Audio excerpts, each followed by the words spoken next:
Now, students in Nigeria are set to head back to classrooms after a 9-month break after the Academic Staff Union of Universities, ASU, court says conditionally suspended its strike, ending a protracted industrial action that started March 2020. End of quote.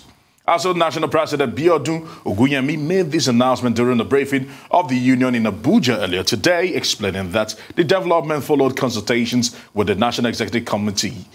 Last month, the country's Minister of Labour, Chris Ngige, said that the government had made new proposals bordering on core issues at the heart of the prolonged disputes. The issues including funding for the revitalization of universities and allowances and a shortfall in salaries, visitation panel for universities, and the use of the University Transparency and Accountability Solution. Okay, over in Katsina State in northwest Nigeria, we're going on to news there again.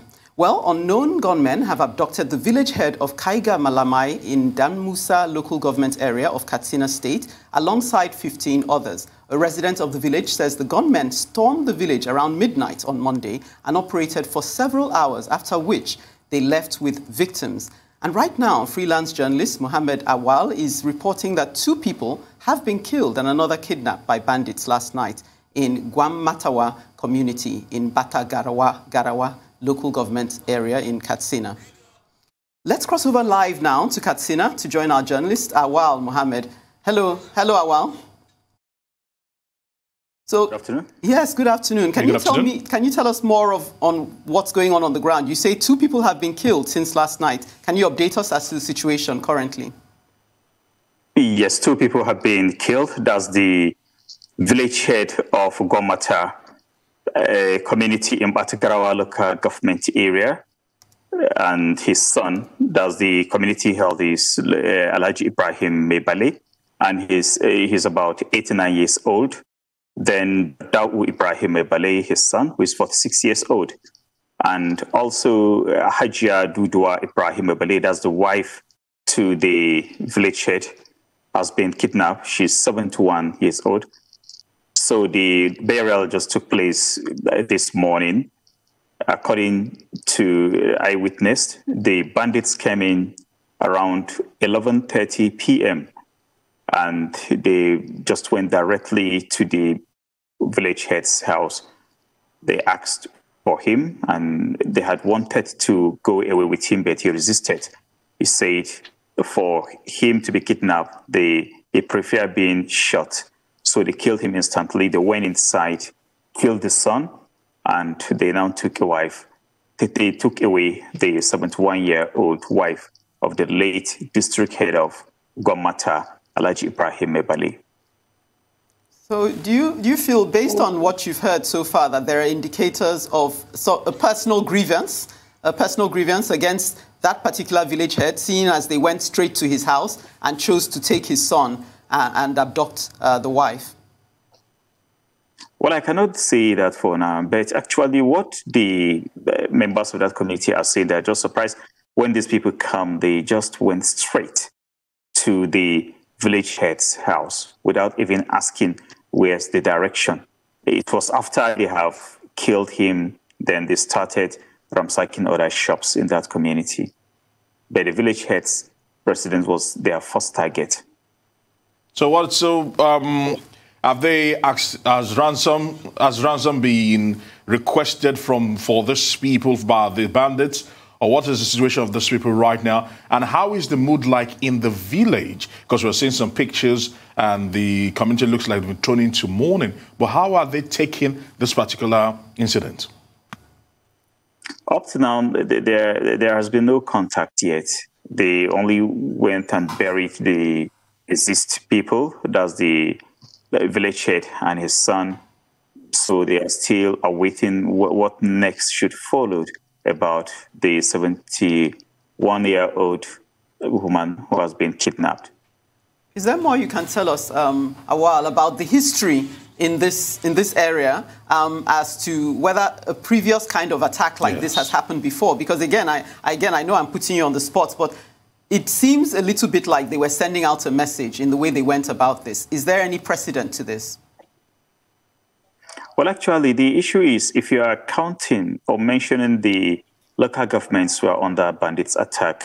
One will exclude Batagarawa, but that's not the reality. Batagarawa has been also having its own share of the attack, because I think early this year, a civil servant who is an accountant with the Katsina State Pilgrims Welfare Board was killed. Then 7 days later, in that same community, the bandits strike again. They kidnapped an 11-year-old girl, but when they were being approached by the military, I think they shot her on the head. Then, just of recent again, there is a community, Kori, which is very close to Baikiawa. I think on the 20th of this month, they kidnapped 11 people, but luckily 7 escaped. So now the community is still awaiting what will follow next. The remaining 3, that's Alhaji Musa, Kori, and Dahiru, who is a driver, as well as a woman with a wife to one, Alhaji Rufai, from that Kori community. Then also in some Atagarawa local government area on Tuesday, just at the early hours of yesterday, a community, Erigugu, was attacked. They rustled many cows in that community and they killed one Ibrahim Erigugu. So this is the latest from Atagarawa, and also relating to the kidnapped in Ongwarmalame in Entomaki district of the Musa local government area, where 16 people were kidnapped, including the ward head, that's Alhaji Kabur Bala, Ajia Malame. I think just this morning, one of the family members told me that contact has started being made. I think the bandits have called the family members. They allow them to exchange greetings with the people in their custody. So as at now, this is the latest relating that to that of Ungwaramalame, the Musa local government area. Awwal, I would like to find out quickly from you, because except I missed it, you haven't mentioned anything about the police or the security infrastructure in the state responding to some of these incidences, be it isolated or be it a recurring trend. Well, we don't know. Is it that either they are overstretched or the communities are seemingly remote? Like the Omata community, it's about a 15-minute drive off the Katsina-Sama road. So it's not too far, but there wasn't any news of the security operatives going after the bandits, because according to the community members there, the bandits came in around 11:30 and they left around 1:30 a.m. So you can just look how long it took that they have been operating, and there wasn't any form of response from the security personnel.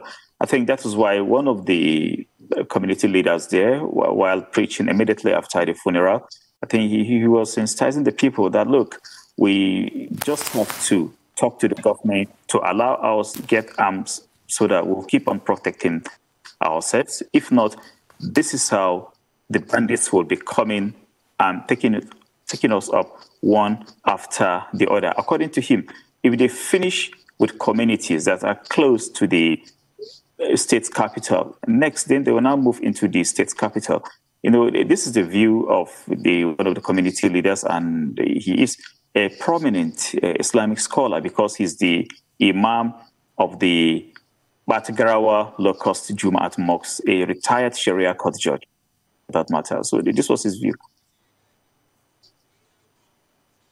Okay, well, thank you, Awwal, for that report. We hope to get more from you as the story unfolds further. Thank you for keeping us up to speed on that.